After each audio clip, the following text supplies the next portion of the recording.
Morning, everybody. How are you out there? Good morning, Steve. We're alive and well. All right, all right. I wasn't sure if I was going to make it here this morning. We had some traffic issues. I am coming in hot. I am coffeeless. So you guys are going to have to bring the energy today. No coffee over here. Ooh, Not how I ooh. like to start my morning. Who else? Well, Who else has got a better start to their morning? Who's got something going on? Real estate, non-real estate. What's going on in your world? Who's got something that we can discuss? We can get right into home inspection. I see you, Todd. Margareta, what do you got? Good morning, all. I've been focusing on decision making and making them faster and quicker. And this was actually Sharon, out of all people, that has said this, that when you're trying to make a decision, if it's not like a critical decision, let's say like you're going to lose a limb, obviously take time to think about it. But if it's something that's reversible, and I love how he put that because, we always talk about decision making, but if it's something reversible that like ultimately you can say, well, I buy this car, but I can sell it, I buy a new car, that sort of thing, then just go for it. Ultimately, because we as humans have this problem with blockage of change. So that will help us ultimately move on and do it. And I've been kind of implementing this and I'm spending money like there's no tomorrow. It's a bit of a problem. But maybe I was really stuck. I don't know. We'll see. Give me a month. But I loved it overall. Just like, and the other thing, what he said, and again, I'm a big procrastinator, self-named. He said when you have that critical decision where is kind of no reversibility to it, give yourself a deadline and make that decision by that deadline, and that's it. And I love that because I think that really allows people to just kind of say, okay, that's my best decision to that time frame and we're done. Just something I'm out there doing. No, I think this is a great topic. I mean, decision making and how what your framework is, depending on what the decision is, I think is super critical. I think critical thinking is going to be one of the key things here moving forward. Right, with AI doing what it's doing, knowledge is now a commodity. Your accounting degree, or this law degree, or even doctors. It's kind of interesting. The white collar jobs are probably the most in jeopardy here. Some of the jobs that you just thought would never get taken away, I think they're going to get commoditized, just because they've earned what they've earned because of the knowledge that they have. And if you can now ask a question to your app and it's going to give you a better answer, um, than your doctor probably will, with more explanation, with deeper knowledge at that particular subject, um, it's now going to become critical thinking. How do I make decisions? Because I've now got access to all the information, but now it's information overload, and now it's critical thinking. It's thinking through process. It's going to be back to connections, relationships. I think those are the things that are now going to come to the forefront. I think we're going to actually have a little bit more time, hopefully build deeper connections, get back to being the social creatures that we are. And decision making is going to be, right at the forefront of what we need to be very, very good at. So, Lauren, I see your hand up. So we were talking in my house the other evening regarding college, right? I've got a freshman in high school. And so we were talking, just college and hiring employees and things like that, because it's a role that my husband's in where he has to like actually hire people, right? And so we were talking, I was like, well, somebody out of college versus somebody who's been in the field for 6 years, who are you going for? Right. And then we continued that where he said he doesn't look at college for specifically, the paper that you get from college, but for the dedication to completing something and being around a higher number of people who are also like minded in that way, where you set a goal to complete something. There's a lot of tasks required to complete it along the way and a dedication to something, um, more so than the fact of a degree or something like that, because of the knowledge that comes with it. And so I thought that was really interesting, right? Because I very much have a stance on experience and learn by doing, rather than I went and followed, the 5 courses and took the 10 tests. And so now I'm worth more than you are. So I thought it was a really interesting, just open conversation and a different perception to it, because I agree, right? I could pretty much figure anything out with AI or YouTube, even if I've never been trained in it, so much more quickly now. Yeah, I think, look, the reality is, I think we always say, the journey is what it's really all about. Too often, we're setting a goal and we're only looking at the outcome, and we're only looking at, did we hit the goal? And I think the best of the best, the happiest, the most peaceful, are really enjoying the journey. And one of the problems that's going to come along with AI is there's no more journey, right? So just because you read the, response on, hey, I'm having this battle with my significant other, what should I say to her or him? And then it gives you this nice response, and you go to your significant other and you deliver that, and they're like, did you get that from ChatGPT? Right? So you didn't really learn what you needed to learn to be a better husband, father, brother, sister, mother, etc. Right? So the journey is really where it's at, and it's going to be interesting. You're going to have the knowledge, but if you haven't been on the journey, whether maybe that's what college is, maybe that's what work experience is. I remember listening to somebody on the hiring process talking about, I'd rather have a CFO whose company went bankrupt than one who's just had a bunch of success. Meaning that CFO will not let those errors happen again, right? Maybe they've just had a smooth ride, another CFO that hasn't had, too many issues. The guy that's gone bankrupt has been through a lot, has learned a lot, has got the bumps, has got the scars. That's the only way you get that is through the journey, right? That's how we as humans learn. Yes, you can read it in a book, right? You can go to Lauren's script calls. But until you do it, until you say it, and until they say no, it's a lot different. Dave, what do you got? This is John Sheehan. Somehow I got Dave's name. Yeah, so I heard a AI piece this morning, and it said, if you're not spending, 30 minutes a day researching AI and how it applies to your business or associated businesses, you're going to be left behind. So 30 minutes a day sounds pretty easy. And they had an interesting stat. He said within 10 years, unemployment will be up 10 to 15%, primarily white collar, because of AI taking these jobs over. Whoever wrote that, John, I wouldn't listen to him. I don't know how anybody can sit here today and tell you what the unemployment rate is going to be in 10 to 15 years. Right. We have no idea what this is going to do. I think you listen to the people that I'd rather listen to the guy who says, I have no effing idea, right? What I do know is I do know white collar jobs are in jeopardy, right? Does that mean that they're all going to be unemployed? Or are they going to evolve into something different?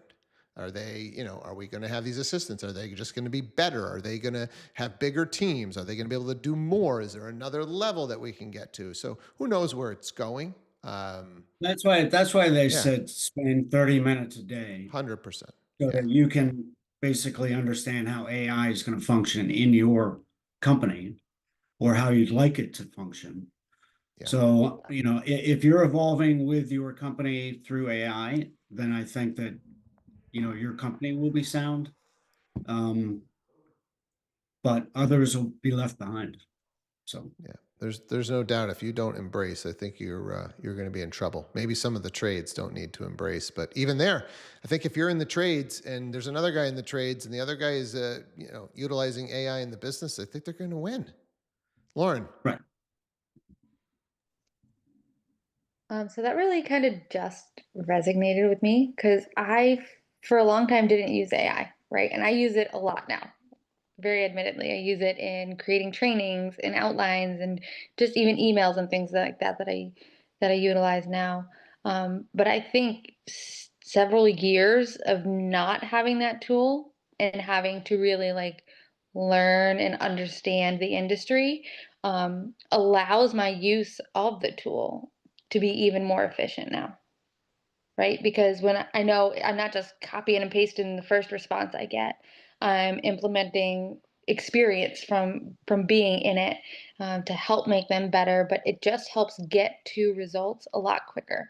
So I think maybe that's how we're going to see it, right? So you still have the knowledge and the basic understanding of whatever field it is, and then utilizing this technology to help get places quicker. Yeah. Yeah. Look, you're going to have 7 billion people or whatever our population is with full access to high speed internet and all the knowledge in the world. So it's really going to level the playing field, right? So who's going to use it the best? Who's going to study with it, right?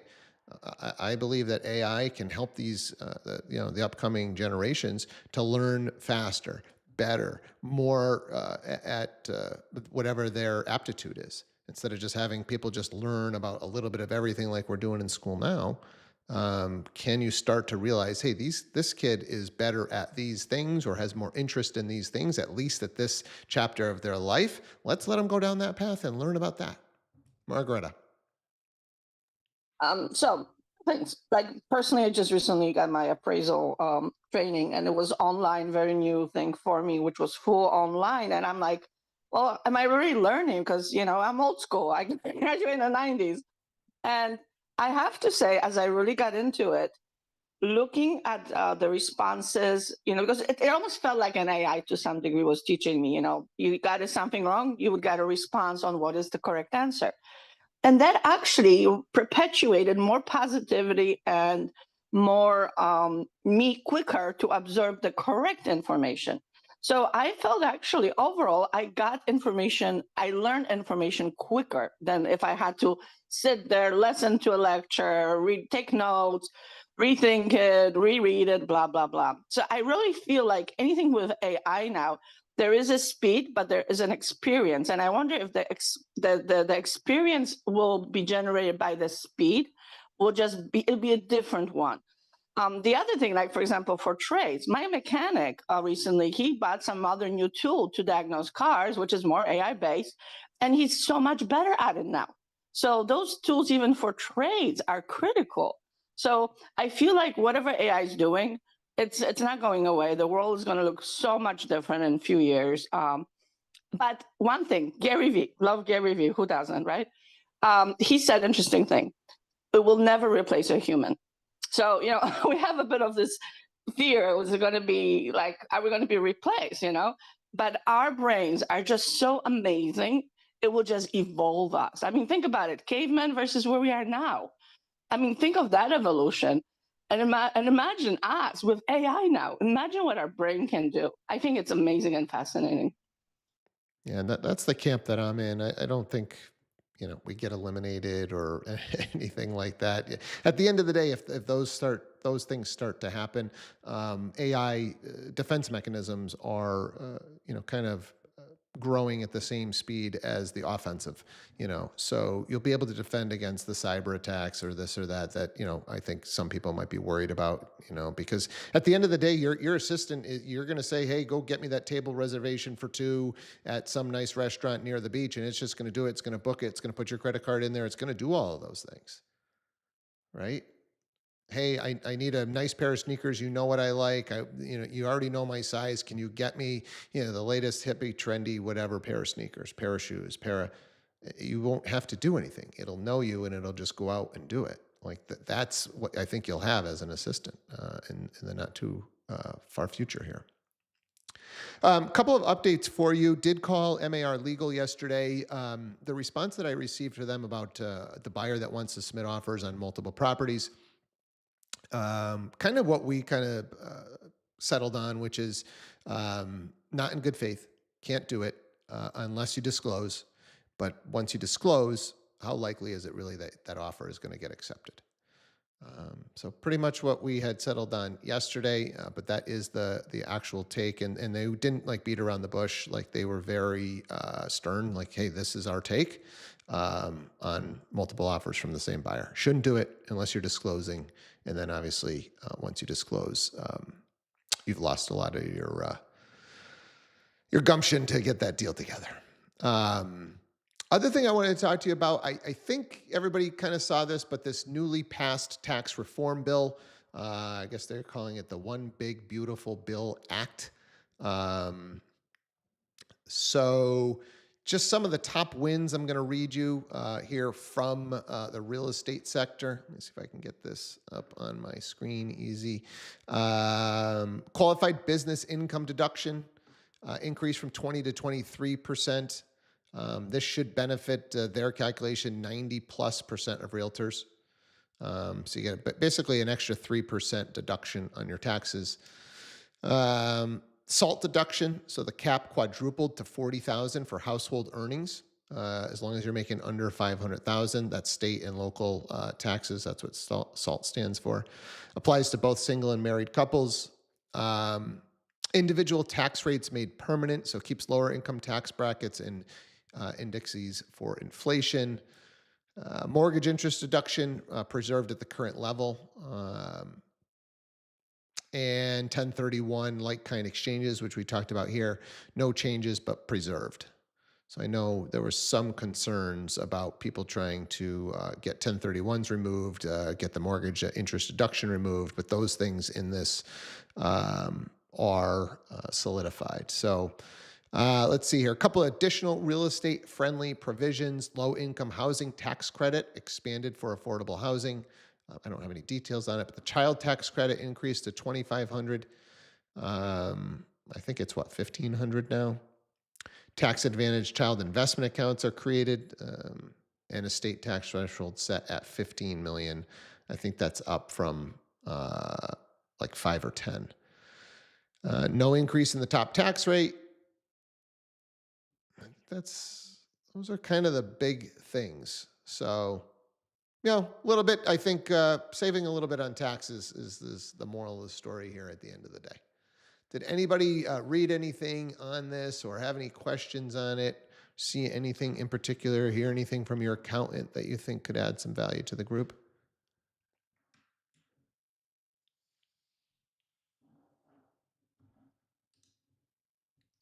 Okay. I think John and Todd, if you guys want to take it over. I don't know what you guys might have had on tap today for home inspections. So we're going to talk about pool and spas today. Okay. Todd went through the process of how we deal with a pool and spa inspection. So I'll turn it over to Todd. Thanks, Todd. You're on mute. You're on mute. Oh, there we go. Is that a little better? There we go. Yeah. Thank you, John. The biggest thing with pools is safety. When we do a pool inspection, the pool has to be open and running, but there's a couple of key things for safety, which is the primary focus of our inspection, is the barrier system, the fencing around the pool, the alarm systems. Fencing has to be 48 inches high, and the gates have to be, the gate latches have to be 54 inches high. The real focus is to make sure that this pool is safe, that people just can't walk in and use your pool. You should have alarms on the pool, and we make sure that they're there on the house doors. It opens directly to the pool. I always suggest to have a floating alarm in the pool in case the teenagers jump the fence and they're using your pool at 3 o'clock in the morning, which I have to confess is what I used to do as a kid. I don't know if you can do it anymore, but we did. I want to pause you there. I don't think I've ever seen a pool alarm.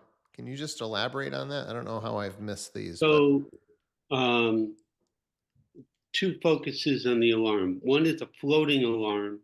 It's just an alarm that stays in the pool, and if the pool gets wavy, the alarm goes off. So if somebody jumps in, um, a tree falls in the pool, whatever, the alarm will go off. The other and set of the alarms, idea with these alarms is you would set it for like times a day when you're not using it, or you just basically take it out when you go to use it, or you take it, it's a self-contained floating unit that you just throw in the pool. okay, And if it jostled too much, then it goes off. okay, And the other alarm is on the house. So a lot of people have the pool, some people have the pool off the house. So if you open your sliding doors and you're opening to the pool deck, you want an alarm on that, especially for kids. So you know that someone is leaving the house and going onto the pool deck. It's just a matter, just another way of making sure.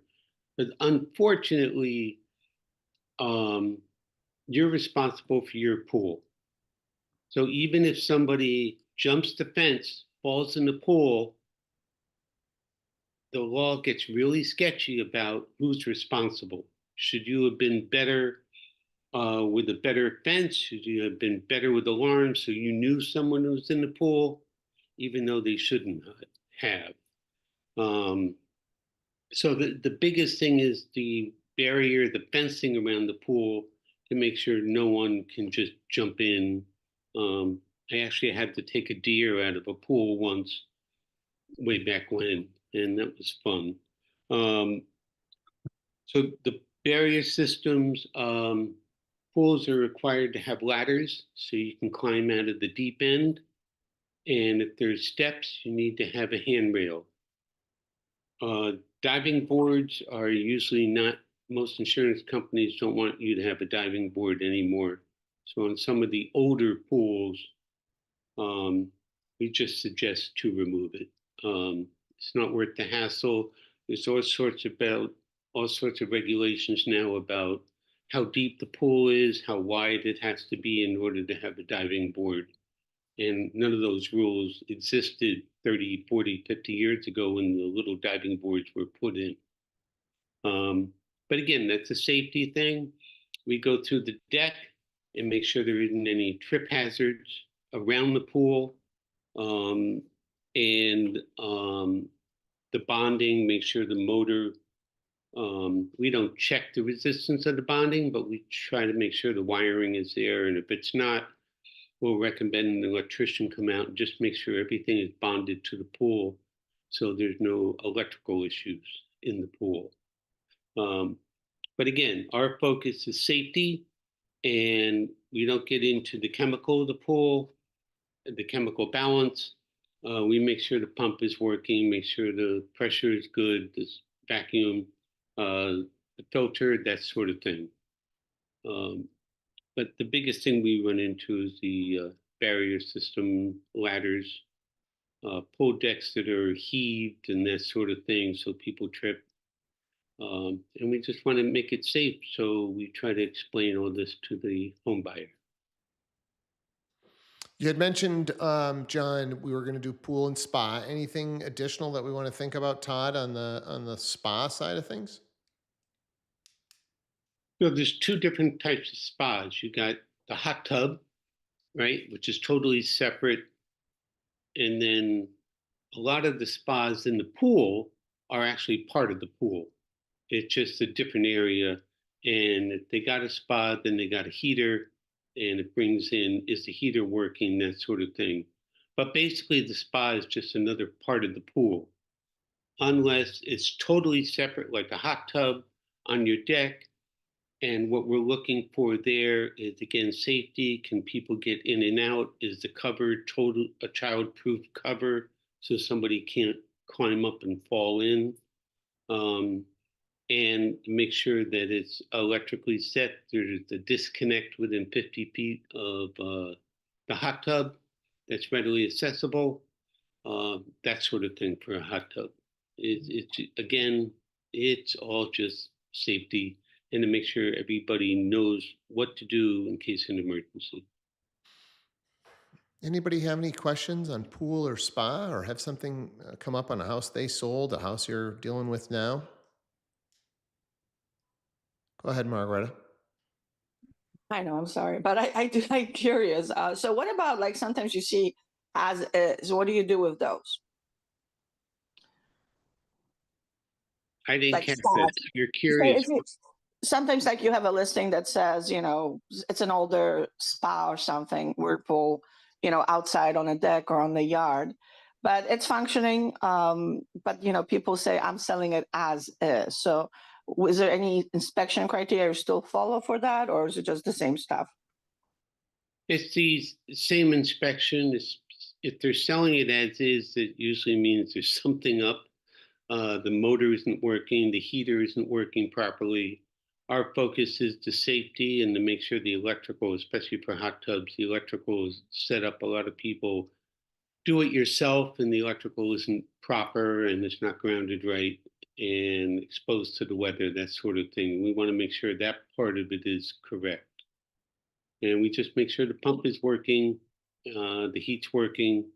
Again, we don't get into the chemical balance. And we try to tell the buyer very gently, pools do not take care of themselves. They do require maintenance and oversight.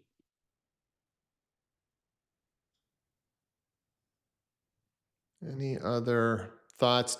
Any comments, Todd, on those on the covers? You see those for the in-ground pool. You see the spring-loaded covers. Do you guys check on any of that stuff? I don't know that there would be much to check on an above-ground pool What cover. you're referring to is the solar covers that you put them on at night to keep the heat in the pool. The loop lock covers, which are the ones you put on during the winter, Yep. are there so no one falls in the Falls in. pool. That's the purpose of them. Matter of fact, you can, if your balance is good, you can actually walk across a loop lock cover and they let the water through and that sort of thing. During the summer, it's the solar covers that usually see people have a big box at the end of the pool and they pull it out like a shade. That's not made to stop people from falling in. It's just a matter of keeping the heat inside the pool. And usually I don't get involved with opening that because the seller has to know exactly how it works and if it's functioning properly, that sort of thing. All right. Any other questions, you guys, on pool or spa stuff? Just a quick one on permits. When people sell them, I'm curious. Do you look for permits? I mean, is that critical? I mean, like you mentioned, some people put them themselves, some people have professionally installed. What are your thoughts on that? So as a home inspector, we don't get involved with the permits that the lawyers purview. We do suggest, and it's in all our reports, that the permits get double checked with the town. Not as much, you want to make sure that the CO for the house and that sort of thing. And we just restate that the lawyer should make sure everything is proper as far as that goes.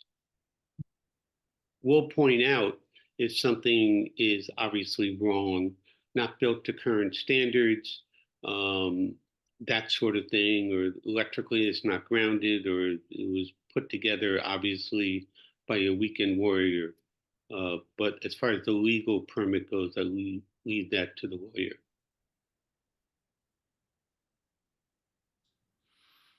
All right, we are at the hour. So appreciate you guys jumping on this morning. John, Todd, thank you guys so much as always for filling our Wednesdays. Go enjoy the middle of the week. Hopefully you guys are still maybe negotiating a deal or trying to put something together and it comes together for you. And we'll do this again tomorrow morning. All right, take care, everybody. Thank you so much. Have a great day, everyone. Thank you. All right.